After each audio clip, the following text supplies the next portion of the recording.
Good morning, students. Previous class discussed the supply of money and its components. Today class I will discuss the physical properties of the money. You already know the functions of the money and the statistic and dynamic functions of money. But today I will discuss the physical properties of money. ಹಿಂದಿನ ತರಗತಿಯಲ್ಲಿ ನಾವು ಹಣದ ಪೂರೈಕೆಯು ಮತ್ತು ಹಣದ ಪೂರೈಕೆಯ ಒಂದು ವಿವಿಧ ರೀತಿಯಾದಂಥ ಒಂದು ಭಾಗಗಳನ್ನು ಯಾವ ರೀತಿಯಾಗಿ ಒಂದು ರಿಸರ್ವ್ ಬ್ಯಾಂಕ್ ಆಫ್ ಇಂಡಿಯಾ ಮಾಡಿದೆ ಅದರ ಬಗ್ಗೆಯೂ ಕೂಡ ನಾವು ಅಧ್ಯಯನವನ್ನು ಮಾಡಿದ್ದೆವು. ಇಂದಿನ ತರಗತಿಯಲ್ಲಿ ನಾವು ಹಣದ ಒಂದು ಭೌತಿಕ ಲಕ್ಷಣಗಳ ಬಗ್ಗೆ ಏನು ಮಾಡೋದಂದರೆ ಅಧ್ಯಯನವನ್ನು ಮಾಡೋಣ. First physical properties of money. Durable nothing but it can be use for the infinity years. ಇಲ್ಲಿ ಬಾಳಿಕೆ ಬರುವಂಥದ್ದು ಅಂತ ಕರಿತೀವಿ. ಇಲ್ಲಿ ಇದು ಬಹುಕಾಲ ಬಾಳಿಕೆ ಬರ್ತಾ ಇದೆ ಅಂತಂದರೆ durable money should powerful and able to last throughout the many transaction. If suppose you 10 rupees note give to your friend and your friend again that money sending to the another friend, that time money value or money structure and sizes cannot be changes. ಇಲ್ಲಿ ಹಣ ಏನಾಗ್ತದಂದರೆ ಯಾವುದೋ ಒಂದು ಒಬ್ಬ ವ್ಯಕ್ತಿಯಿಂದ ಇನ್ನೊಬ್ಬ ವ್ಯಕ್ತಿಗೆ ಹೋಗ್ತಾ ಇದೆ ಅಂತಂದರೆ ಆ ವ್ಯಕ್ತಿಯಿಂದ ಆ ವ್ಯಕ್ತಿಗೆ ಅದು ವರ್ಗಾವಣೆ ಆಗುವಾಗ ಆ ಒಂದು ನೋಟಿನ ಯಾವುದೇ ರೀತಿಯಂಥ ರಚನೆ ಆಗಿರಬಹುದು, ಅದರ ಒಂದು ಸ್ವರೂಪ ಆಗಿರಬಹುದು, ಅಷ್ಟೇ ಅಲ್ಲ ಅದರ ಒಂದು ಗಾತ್ರವು ಕೂಡ ಅದರಲ್ಲೂ ಕೂಡ ಏನಾಗ್ತದೆ ಏರುಪೇರಾಗೋದಿಲ್ಲ. It is the durable if a unit of a money cannot be change and also the structures of money and the size of money remaining same. ಇಲ್ಲಿ ಅದು ಒಂದು ಏನಾಗ್ತದೆ ಹಣವು ಬಾಳಿಕೆ ಬರ್ತಾ ಇದೆ ಅಂತಂದರೆ ಆ ಒಂದು ಹಣವನ್ನು ಉಪಯೋಗಿಸುವಂಥ ಒಂದು ವಸ್ತುವು ಕೂಡ ಏನಾಗ್ತದೆ ಬಹುಕಾಲ ಬಾಳಿಕೆಯನ್ನು ಬರುವಂಥದ್ದು ಇರ್ತದೆ. And also the money is prepared by the quality of the papers as well as the good quality metal. ಅಲ್ಲಿ ಹಣವನ್ನು ಏನು ಮಾಡ್ತಾರೆ ಅಂದರೆ ಒಳ್ಳೆಯವಂಥ ಲೋಹಗಳಿಂದ ತಯಾರಿಸಿರ್ತಾರೆ. ಅಷ್ಟೇ ಅಲ್ಲದೆ ಉತ್ತಮವಾದಂಥ ಗುಣಮಟ್ಟದ ಒಂದು ಕಾಗದದಿಂದ ಅಲ್ಲಿ ಹಣವನ್ನು ತಯಾರಿಸೋದ್ರಿಂದ ಆ ಹಣವು ಕೂಡ ಏನಾಗ್ತದೆ ಬಹುಕಾಲದವರೆಗೆ ಏನಾಗ್ತದೆ ಬಾಳಿಕೆ ಬರ್ತಾ ಇರ್ತದೆ. And transaction do not want something that can fall apart easily. It's nothing but the if money value and the money structure and sizes cannot be changes very easily. And also the consumer very easily transaction in the market or in the modern economy. ಈ ಒಂದು ಆಧುನಿಕ ಆರ್ಥಿಕತೆಯಲ್ಲಿ ಅನುಭೋಗಿದಾರನು ಏನು ಮಾಡ್ತಾನಂದರೆ ಬಹು ಸುಲಲಿತವಾಗಿ ಏನು ಮಾಡ್ತಾನಂದರೆ ಆ ಒಂದು ಹಣವನ್ನು ಏನು ಮಾಡ್ತಾನಂದರೆ ಉಪಯೋಗಿಸ್ತಾ ಹೋಗ್ತಾ ಇದ್ದಾನೆ. ನೆಕ್ಸ್ಟು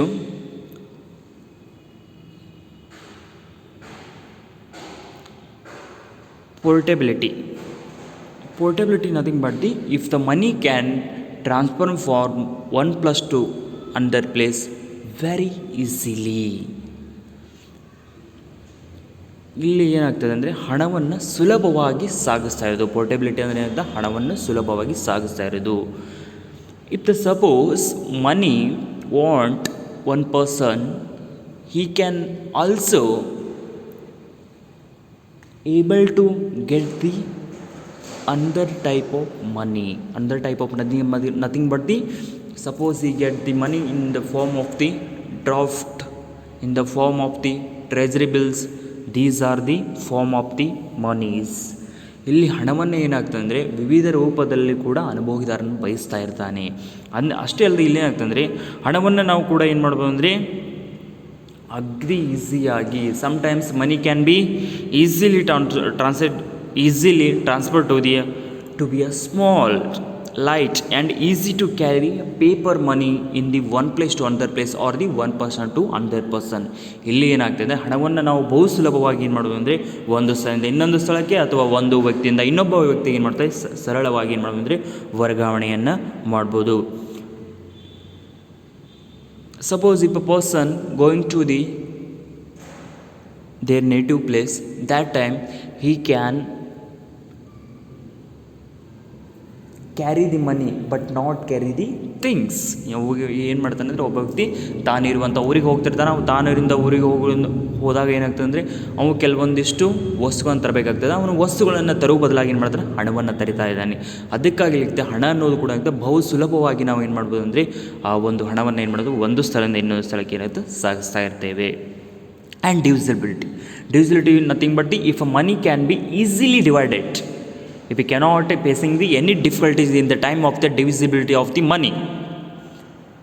ಹಣವನ್ನು ನಾವು ಇಲ್ಲಿ ಏನು ಮಾಡ್ಬೋದು ಅಂದರೆ ವಿಭಜಿಸಲು ಬರುವಂತಿರಬೇಕು, ವಿಭಜಿಸಲು ಸಾಧ್ಯವಾಗ್ತದ, ವಿಭಜಕತೆ ಅಂತ ಕನ್ನಡದಲ್ಲಿ ಕರೀತಾ ಇದ್ದೇವೆ. ಇದು ಮೂರನೆಯ ಒಂದು ಹಣದ ಭೌತಿಕ ಲಕ್ಷಣ. If you having the 10 rupee note, 50 rupee note and the other type of the notes, you can easily divided the money. But in the barter system, if the goods cannot be divided easily, because facing the lot of the problems, because the various consumers goods are the very different, also the size and structure of the goods also the very different in the barter system. ಸಾಟಿ ಪದ್ಧತಿಯಲ್ಲಿ ಏನಾಗ್ತೈತೆ ಅಂದರೆ ಆ ಒಂದು ವಸ್ತುಗಳ ಗಾತ್ರ ಆಗಿರ್ಬೋದು, ಅವುಗಳ ರಚನೆ ಆಗಿರ್ಬೋದು, ಸ್ವರೂಪ ಆಗಿರ್ಬೋದು, ಆ ವಸ್ತುಗಳ ಒಂದು ಬೆಲೆಗಳಾಗಿರ್ಬೋದು, ಅದರ ಗುಣಮಟ್ಟಗಳಾಗಿರ್ಬೋದು, ಈ ರೀತಿಯಾಗಿ ವಿಭಿನ್ನವಾಗಿರೋದ್ರಿಂದ ಏನಾಗ್ತದೆ ಅಂದರೆ ಅಲ್ಲಿ ಒಂದು ಯಾವುದೇ ರೀತಿಯಿಂದ ವಿಭಜಕತೆ ಸಾಧ್ಯವಾಗ್ತಿರಲಿಲ್ಲ. ಆದರೆ ಇಲ್ಲಿ ಹಣವು ಇರೋದರಿಂದ ಹಣವನ್ನು ಏನು ಮಾಡ್ಬೋದು ಅಂದರೆ ನಾವು ಸರಳವಾಗಿ ಏನು ಮಾಡ್ಬೋದು ಅಂದರೆ ವಿಭಜನೆಯನ್ನು ಮಾಡ್ಬೋದು. Money should be divisible, so change can be made allows to the pricing to be a flexible. Nothing but the if already decided the if the 10 rupee noting they having the 10 rupee value, then 200 rupee note value is a 200.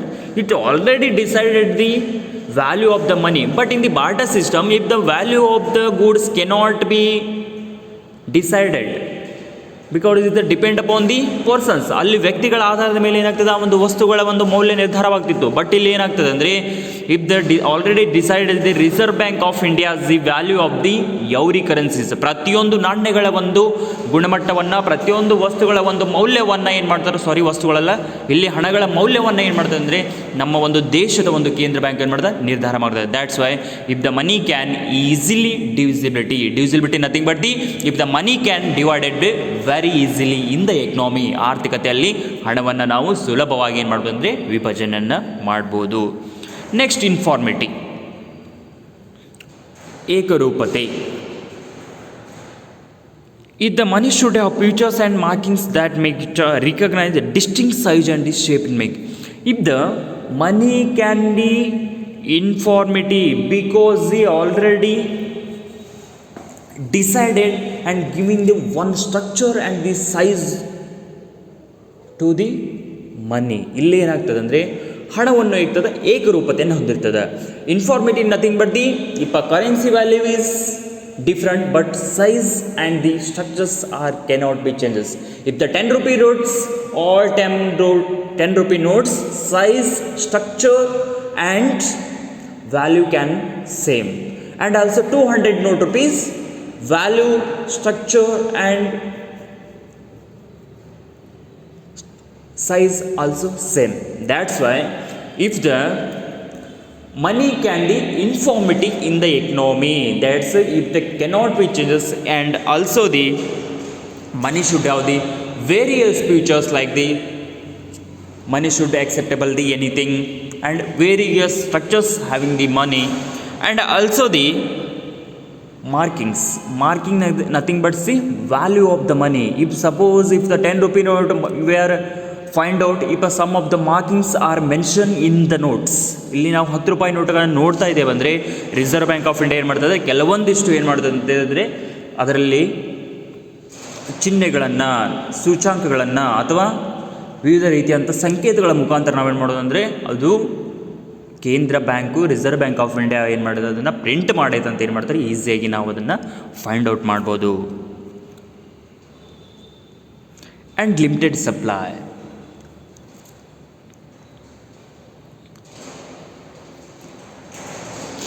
ಮಿತಿಯಲ್ಲೇ ಏನು ಮಾಡೋದು, ಹಣದ ಪೂರೈಕೆ ನೋಡೋ. Because if suppose in the economy supply of money increases, poor people can be suffer but the rich people cannot be suffer. Because if the rich people purchasing power is more but poor people purchasing power is less.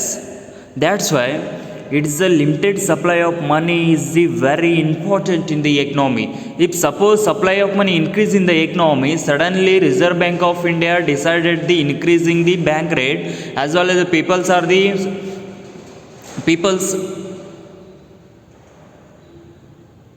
their money deposit in the banks, because bank giving the high rate, high interest rate. ಇಲ್ಲಿ ಏನಾಗ್ತದೆ ಅಂದರೆ ಹಣದ ಮಿತಿಯಲ್ಲಿರುವಂಥ ಒಂದು ಹಣದ ಪೂರೈಕೆಯನ್ನು ನಾವು ಮಾಡಬೇಕು. ಯಾಕಂದರೆ ಆರ್ಥಿಕತೆಯಲ್ಲಿ ಹಣದ ಪೂರೈಕೆ ಹೆಚ್ಚಾದಾಗ ಇಲ್ಲಿ ಬಡವರು ಕೂಡ ಏನಾಗ್ತದೆ ಬಹಳಷ್ಟು ಸಂಕಷ್ಟಕ್ಕೀಡಾಗುತ್ತಾರೆ, ಆದರೆ ಶ್ರೀಮಂತರಾಗೋದಿಲ್ಲ.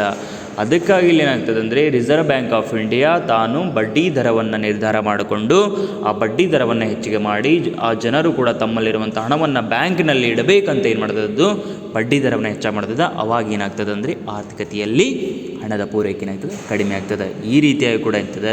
The reserve bank of India can the supply of money depend upon the market situation as well as the people's purchasing power. ಆ ಒಂದು ಆರ್ಥಿಕತೆಯಲ್ಲಿರುವಂಥ ಒಂದು ಮಾರುಕಟ್ಟೆಯ ಸನ್ನಿವೇಶಕ್ಕೆ ಅನುಗುಣವಾಗಿ ಅಥವಾ ಜನರ ಒಂದು ಕೊಂಡುಕೊಳ್ಳುವ ಶಕ್ತಿಯ ಆಧಾರದ ಮೇಲೆ ಏನಾಗ್ತದೆ ಅಂದರೆ ಆ ಒಂದು ಹಣದ ಒಂದು ಪೂರೈಕೆಯನ್ನು ಕೂಡ ಏನು ಮಾಡ್ತಾರೆ ಆರ್ಥಿಕತೆಯಲ್ಲಿ ಮಾಡ್ತಾ ಇರ್ತಾರೆ.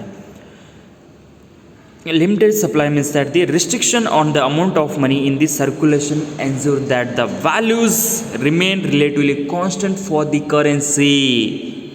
It the nothing but the in the limited supply is the nothing but the if the amount of money can restricted the circulate ensure that the values remain relatively constant for the currency. If the suppose sometimes the India can trade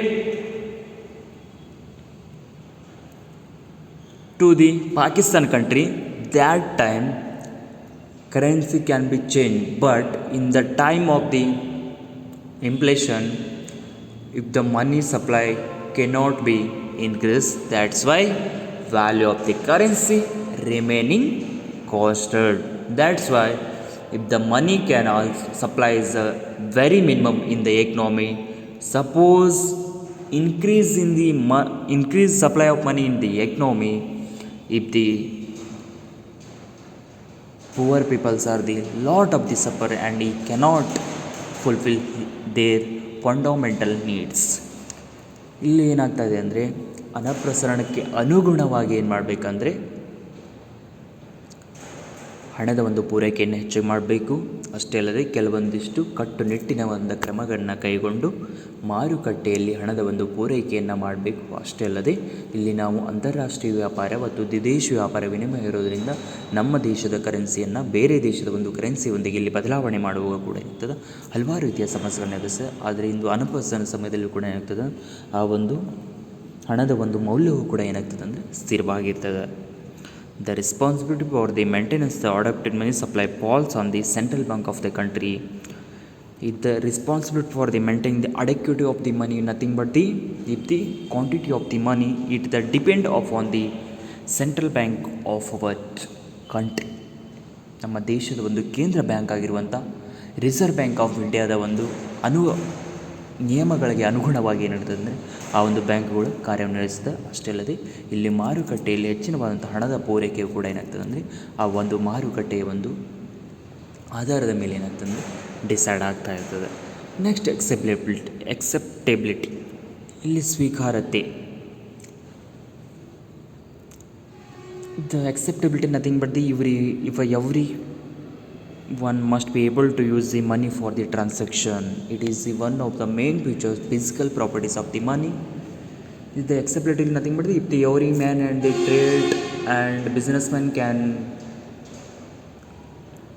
use the money or transaction. ಇಲ್ಲಿ ಏನಾಗ್ತದೆ ಅಂದರೆ ಹಣದ ಒಂದು ಸ್ವೀಕಾರತೆ ಅಂದರೆ ಎಲ್ಲ ಜನರು ಕೂಡ ಏನು ಮಾಡೋದು ಆರ್ಥಿಕತೆಯಲ್ಲಿರುವಂಥ ಎಲ್ಲ ಜನರು ಕೂಡ ಏನು ಮಾಡ್ತಾರೆ ಅಂದರೆ ಈ ಒಂದು ಹಣವನ್ನು ಉಪಯೋಗಿಸ್ತಾ ಇರ್ತಾರೆ. ಅಷ್ಟೇ ಅಲ್ಲದೆ ವರ್ಗಾವಣೆಯನ್ನು ಮಾಡ್ತಾರೆ. ಅಂದರೆ ಪ್ರತಿಯೊಬ್ಬರಿಂದಲೂ ಕೂಡ ಏನಾಗ್ತದೆ ಅಂದರೆ ಇದೊಂದು ಸ್ವೀಕರಿಸಲ್ಪಟ್ಟು ಎಲ್ಲ ಕಡೆ ಕೂಡ ಏನಾಗ್ತದೆ ವರ್ಗಾವಣೆ ಆಗ್ತಾ ಇರ್ತದೆ.